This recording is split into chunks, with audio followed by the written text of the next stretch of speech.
Well, it's the start of the week and I've been getting on top of the firewood jobs today because the wood was all chopped up a few weeks ago by Trevor and myself, and we used the ProForge log splitter, which was brilliant.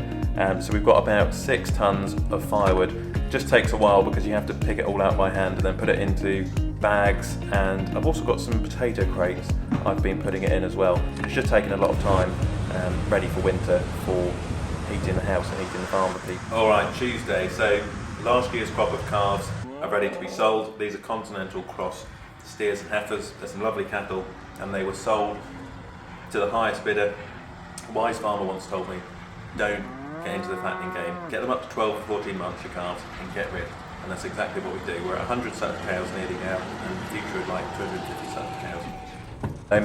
Wednesday, pulled the bulls out. This is Rodney, our blonde bull. Pulled him out from the heifers and some of the sucked cows, and then also picked up Hector, the Aberdeen Angus bull, on another load as well, because he was from another part of the farm which I had to go and collect, and he was eating some of my haylage, which I made only last month, so he was really enjoying that. Both of them are as well.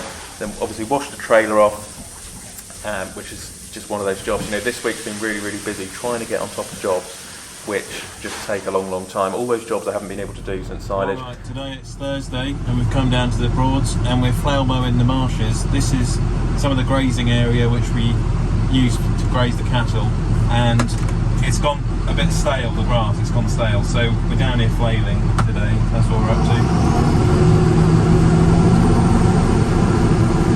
So you can see the stalky ground there. Go over it with the flail mower, gets rid of the stalks.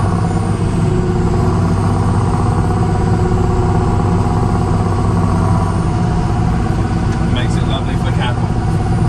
Then that will regrow.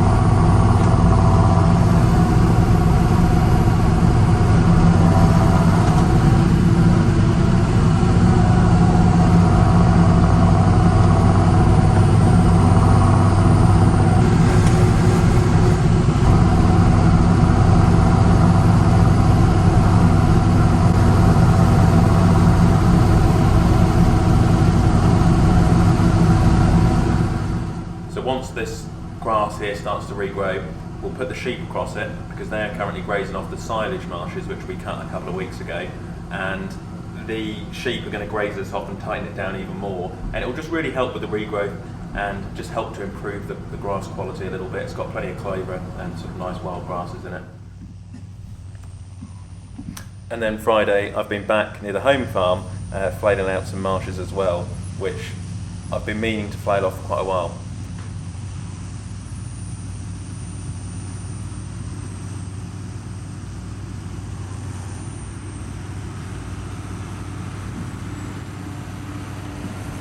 Now, some people have said that I could put like a PTO on the front linkage. One of the issues I have with that is this flail mower is a Marshes Buffalo, which is rated for about 200 horsepower, and it's a heavy duty mower. It runs at 1000 RPM, and it takes quite a lot of strain if you go through things like pin rush and bull bush. So at the moment I'm using it on the rear linkage and it works quite well.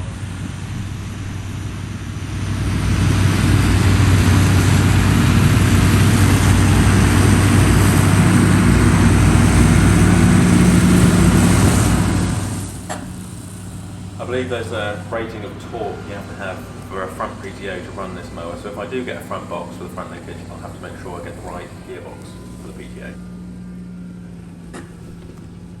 Years ago we used to have a KRM flail mower, and it was quite good. It was running at about 540 RPM, it was a good little flail mower, but in the end the gearbox went on it and we replaced it with this one, which was, as you can see, it just turns overgrown areas back into a usable field for the cattle really, and it mulches the ground down almost like a football pitch very quickly. I'm going quite slow today because the blades are blunt, and it's got some new blades to go on, and it will go along at about 10 or 12k and make a lovely job.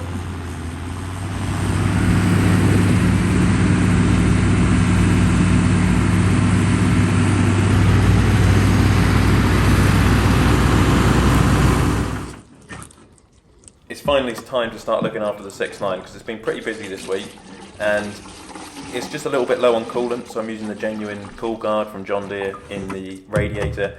You see I've got the dogs out, that's Pip and Nell. Pip's been coming along really well. You'll see Pip's eyeing up the bulls, but she won't go near them. She's scared of them, but she'll just lie down near them. So trying to maintain this tractor really and get it back to good condition. We've been doing a lot of work on it over the last week, mainly with just small niggly things like fixing the electrics, trying to repair the wing mirrors, which are now both working, and just really getting on top of things. You'll see the front links are down, they're seized up, they've got to be heated up to be repaired. I've also got another issue with the radio, so I'm going to go to Halfords today and buy a new radio, which is the Bluetooth model, so I can use my phone on it because the radio doesn't work on it at the moment. And then I could also hopefully get the radio to work on the new one I buy. But other than that, it's not too bad. There's a small bushing which has gone as well on the front chassis, which is near the TLS suspension, and I've got to order one of those.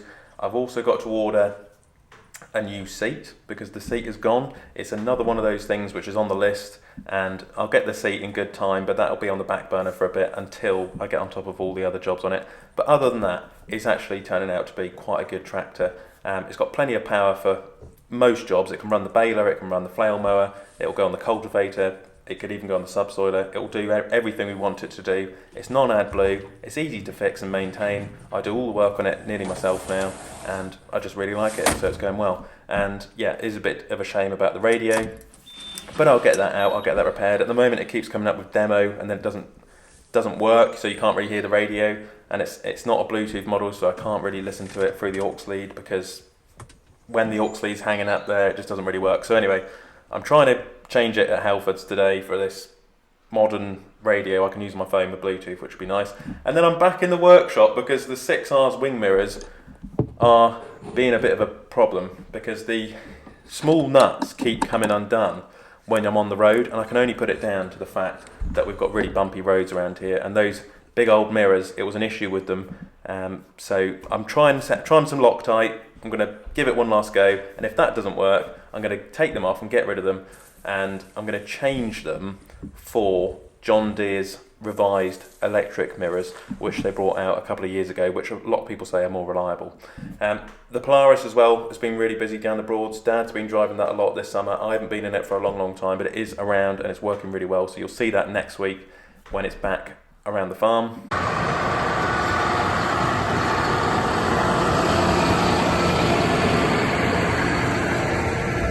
Today it's Sunday, I'm just by the Manitou. We were supposed to go mucking out today, but unfortunately the dump trailer's across the road, and the digger driver, Roger, needs the crushed tarmac in it for building a car park across the road. So I've got to wait until Monday, tomorrow, and then I can use that trailer to go mucking out.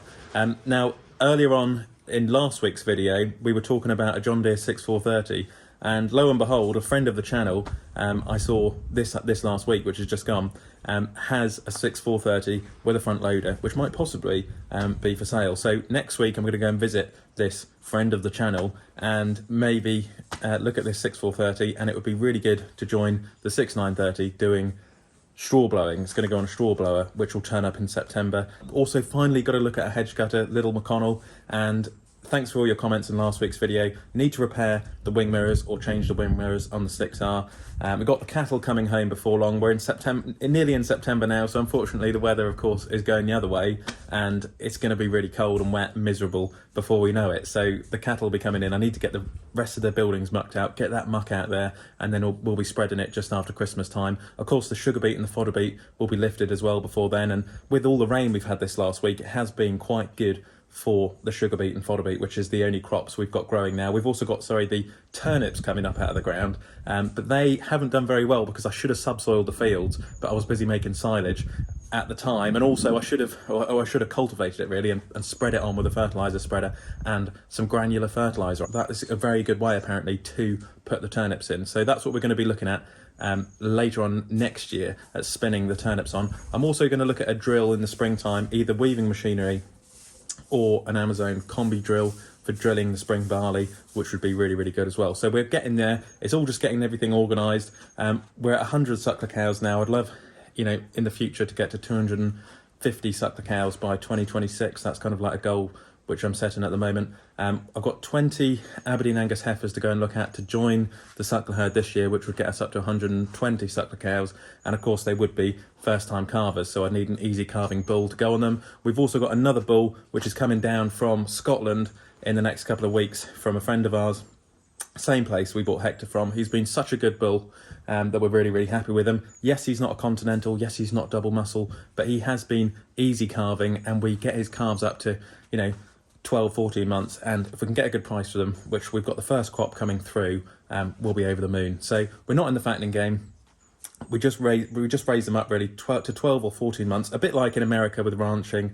You know, you've got your suckler herd, they go out on the plains, have their calves, and then you sell the calves off at 12 and 14 months. And that's what we do. You know, we stick to that model. We've got the Norfolk Broads National Park where the cows go and graze throughout the summer months. In the winter, they come back to the farm, have their calves, and then the calves are fed some creep feed. They go out with their mothers. They've got the milk from the mothers.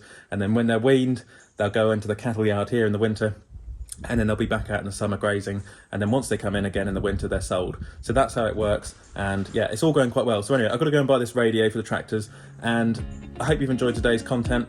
Let me know in the comment section down below if you've got any ideas for the farm, if you've got anything you want to see different, if you want anything changed.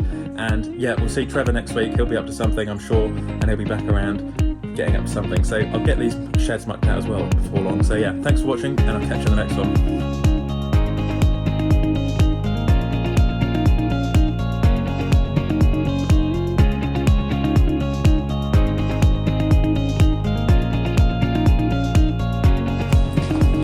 Click here to subscribe to the channel, and click here to watch another Olly's Farm video.